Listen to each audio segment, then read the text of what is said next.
नमस्कार दोस्तों, जिस काम को करने में अमेरिका, ब्रिटेन, फ्रांस, पूरे दुनिया थर्रा रहा है, डर से कांप रहा है, भारत ने आखिरकार वही कर दिखाया है। भारत ने दुनिया का सबसे खतरनाक फैसला लिया है। भारतीय आर्मी ने चीन पे अटैक कर दिया है, धावा बोल दिया है। भारतीय सेना ने चीनी सेना को दौड़ा दौड़ा के मारा है। दोस्तों, पूरे दुनिया चकित हो गया है, हैरान हो गया है। हजारों चीनी को दौड़ा दौड़ा के मारा है और सैकड़ों चीनी सेना को बंदी बना के दोस्तों कैद कर लिया। बहुत बड़ी बात है, दुनिया आज हैरान हो गया है और सब बोल रहा है कि 2020 चीन के लिए विनाशकाल था ही। चीन का 50 सेना तो मरा ही था, अब की बार चीन का हजारों सेना मरेगा। 2021 में तांडव मचेगा। दोस्तों, भारत के इस एक्शन से, भारत के इस साहस से दुनिया हैरान है। बोल रहा है कि भारत अब महाशक्ति बन चुका है। और बड़ी बात तो यह है, भारत ने ओपनली ताइवान का साथ दे दिया। दोस्तों, ताइवान के लिए भारत ने ये मोर्चा खोल दिया है। भारत ने साफ कर दिया है, चाहे अमेरिका, ब्रिटेन, चाहे दुनिया के तमाम देश चुप रहे, लेकिन हम चुप नहीं रहेंगे। हम चीन को चैन से जीने नहीं देंगे और चीन जिस दिन ताइवान पर कब्जा करेगा उससे पहले ही चीन को हम खंड खंड में तोड़ देंगे। जो हाल हम पाकिस्तान में किए वही हाल चीन का हम कर देंगे। जिस प्रकार से बांग्लादेश वाला कर दिए उसी प्रकार से चीन से कई हिस्सा हम बना देंगे। दोस्तों, बहुत कुछ हुआ है और भारतीय सेना का इस पराक्रम से पूरे दुनिया आज हैरान है। भारत के थिंक टैंक बोल रहा है कि भारत सरकार का ये रणनीति बहुत बढ़िया है। और बड़ी बात तो यह दोस्तों, अगर इसी रफ्तार से हम लोग आगे बढ़ते रहे तो देखेंगे बहुत जल्द हम लोग चीन में घुस घुस के चीनी सैनिक को खत्म करेंगे और भूमाफिया चीन को उसका औकात दिखाएंगे। दोस्तों, आप लोग पूरा खुद देखकर हुआ क्या है और क्यों भारतीय सेना ने चीनियों को दौड़ा के मारा है। दोस्तों, आप जानते हैं चीन आज फ्रस्ट्रेशन में है, करे तो करे क्या, क्योंकि आप जानते हैं पिछले 3-4 साल से भारत ने चीन का नकल कस दिया है। और एक बात और है, डोनाल्ड ट्रंप जा चुका है। चीन को पता है कि जब गलवान घाटी हुआ उस समय डोनाल्ड ट्रंप था, उसे लगता है कि भारत अमेरिका का दम पे कूद रहा था। लेकिन दोस्तों, चीन इसी भूल में एक बार फिर से गलती कर रहा है। हाल ही में क्या हुआ, हाल ही में चीन ने उत्तराखंड में अपना सैकड़ों सेना भेज दिया, भारत की भूमि में गया, वहाँ से घूम फिर के गया, कई सारे दोस्तों पुल को भी ध्वस्त कर दिया। बड़ी बात तो यह है, भारतीय आर्मी यहाँ भी चीन को दौड़ा के मारा ही था।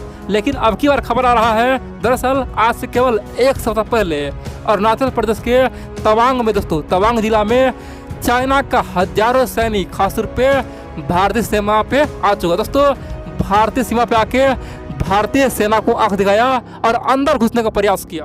बड़ी बात तो यह है दोस्तों, भारतीय सेना ने अपना पावर दिखाया और यहाँ पे पहली बात तो यह है, हजारों सेना को दौड़ा दौड़ा कर मारा और जो पकड़ा गया उसे बंदी बना लिया गया। आप बोलेंगे आखिरकार ये खबर हम कहाँ से बता रहे हैं, आखिरकार इसका स्रोत क्या है। दोस्तों, वैसे तो आप देखेंगे बड़े बड़े न्यूज चैनल, चाहे आज तक हो, जी न्यूज हो या फिर बहुत बड़े बड़े चैनल जो भी है, सबने बोला है कि भारत ने चीन के 200 से अधिक सेना को रोका, यानी कि बॉर्डर पे, सीमा पे रोका। चीनी सैनिक एक बार फिर से युद्ध के लिए आ रहा था, एक बार फिर से यहाँ पे माहौल खराब करने के लिए आ रहा था, लेकिन भारतीय सेना ने उसे बॉर्डर पर ही रोक दिया, उसे धक्के मार के भगा दिया। दोस्तों, 240 के नाम बोल रहा है, लेकिन कई सारे मीडिया है ओपनली दावा कर रहा है कि भारत ने एक सप्ताह पहले चीन के 240 सैनिक को भगाया नहीं, 240 सेना को पकड़ा था, उसे कैद किया था और कैद करके बंद करके सबके सामने में लाया था, उसे डिटेंशन शिप में डाल दिया था। उसके बाद फिर चीन ने रिक्वेस्ट किया कि हमें छोड़ दो, ऐसा गलती ना होगा। चीनी सरकार के रिक्वेस्ट पे, चीनी आर्मी के रिक्वेस्ट पे भारत ने उसे छोड़ा था। दोस्तों, चाहे सच्चाई जो भी हो, उसे हम लोग पकड़ के चाहे छोड़ दिया हो या फिर उसे हम लोग केवल रोक दिया हो, लेकिन दोस्तों यहाँ भारत का भयंकर जीत हुआ। आप जानते हैं चाइना पिछले 1 साल से भारत के चारों ओर अपना सेना लगाया हुआ है। और आप जानते हैं दोस्तों, चीन ने सबसे पहले आज से 1 साल पहले सिक्किम से ये कहानी शुरू किया था, ये उत्पटांग खेल शुरू किया था। सिक्किम के बाद फिर क्या हुआ, लद्दाख गया, लद्दाख में दोस्तों मारपीट खाया, कह सकते हैं चीन ने बहुत बुरा मार खाया। आप जानते हैं पहले सिक्किम में हिंसक झड़प हुआ दोस्तों आज से 1 साल पहले, आप जानते हैं। उसके बाद फिर लद्दाख में गलवान घाटी हुआ। उसके बाद चीन फिर क्या किया, चीन फिर हिमाचल में अपना फाइटर प्लेन उड़ा दिया। यहाँ तक कि चीन ने फिर सिक्किम आया, चीन फिर से अरुणाचल प्रदेश आया, यहाँ तक कि उत्तराखंड आया, यहाँ तक कि जहाँ जहाँ भारत का सीमा है, जहाँ जहाँ बॉर्डर है, चीन ने हर जगह अशांति फैलाने का प्रयास किया। नेपाल से लेकर पाकिस्तान तक हर जगह फंड किया और भारत के प्रति नफरत फैलाया और एक तरह से युद्ध का माहौल बना दिया।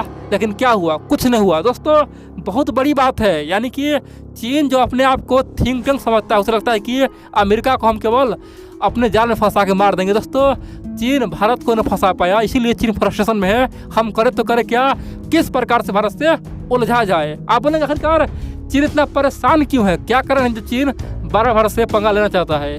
आप जानते हैं दोस्तों 2024 तक आप जानते हैं डोनाल्ड ट्रंप अमेरिका में रहने वाला है, और दोस्तों 2025 में देखेंगे वहाँ पे नया राष्ट्रपति बन के तैयार रहेगा, ठीक है। तो चीन चाहता है कि 2024 से पहले ही खासतौर पे ताइवान पूरा उसका हो जाए, क्योंकि 2024 के बाद जो इलेक्शन होगा अमेरिका में, उस इलेक्शन में बाइडेन का हारना तय है दोस्तों। 100% बाइडेन हारने वाला है और फिर से डोनाल्ड ट्रंप का वापसी हो सकता है। और इस समय अगर डोनाल्ड ट्रंप आ गया तो डोनाल्ड ट्रंप क्या करेगा किसी को पता नहीं। चीन को पता है कि उस समय मेरा अंत ही हो जाएगा दोस्तों। इसीलिए चीन चाहता है जो भी समस्या है, जो भी बड़ा दिक्कत है, सबको अभी ही सॉल्व कर ले, क्योंकि बाइडेन बुढ़ा हो गया है, उसे सोचने का तरीका ख़त्म हो गया है। केवल आराम से वो काम करता है और फ़ायदा कौन उठाएगा? चीन उठा लेगा। और दोस्तों चीन जानता है जिस प्रकार से बाइडेन ने अफगानिस्तान में ब्लंडर किया, सेम ब्लंडर फिर से एक बार ताइवान पे वो कर देगा। अब यहाँ पे बहुत सारे मित्र बोलेंगे आखिरकार चीन ताइवान को कब्जा करने जा रहा है तो भारत के साथ ऐसा पंगा क्यों ले रहा है? दोस्तों चीन अभी से हमको धमकी दे रहा है कि देखो हमारे सामने में अमेरिका नहीं आएगा, यूरोप नहीं आएगा, ब्रिटेन नहीं आएगा, तुम भी मत आना। यानी कि जिस समय हम ताइवान पे कब्जा करेंगे, धवा बोलेंगे, उस समय चुपचाप रहना। यानी कि तुम यहाँ पे LAC पे खासतौर पे तांडव करना शुरू कर देना, हमारे सैनिक पे हमला कर देना।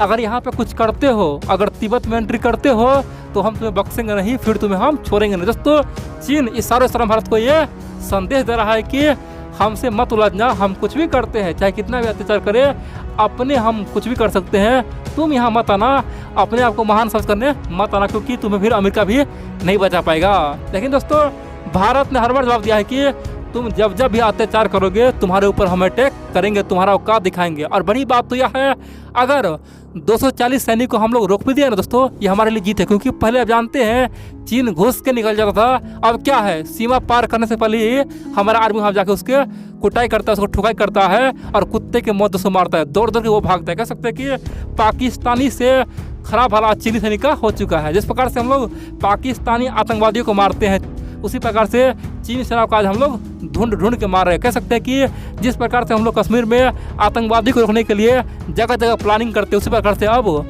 चीनी सेना को हम लोग रोकने के लिए प्लानिंग करते हैं। और एक तरह देखें तो चीन इसीलिए बौखलाया हुआ है कि हमारा जितना भी सैटेलाइट है, हमारा जितना भी बुद्धिजीवी सेना है, सब चौपट हो चुका है। और यही रफ्तार रहा तो हम पे कौन विश्वास करेगा? क्योंकि तो आप जानते हैं दोस्तों, दुनिया में चीन एक संदेश देना चाहता है, वो यह है कि एशिया का पावर वो अकेला है। और दोस्तों इसीलिए चीन चाहता है कि भारत का प्रभाव कम हो जाए, और चीन चाहता है कि अगर भारत पे हम हमला करते रहेंगे तो ऑटोमेटिक दुनिया हमें महाशक्ति मान लेगा। बोला कि एशिया में केवल एक ही पावर है, वो चाइना, क्योंकि चीन तो भारत को भी धमकाता है, उसे खूब सताता है। और दोस्तों चीन इसी फिराक में है, लेकिन भारत ने हर बार चीन का तोड़ निकाला, चीन का औकात दिखाया, और इस बार भी यही हुआ।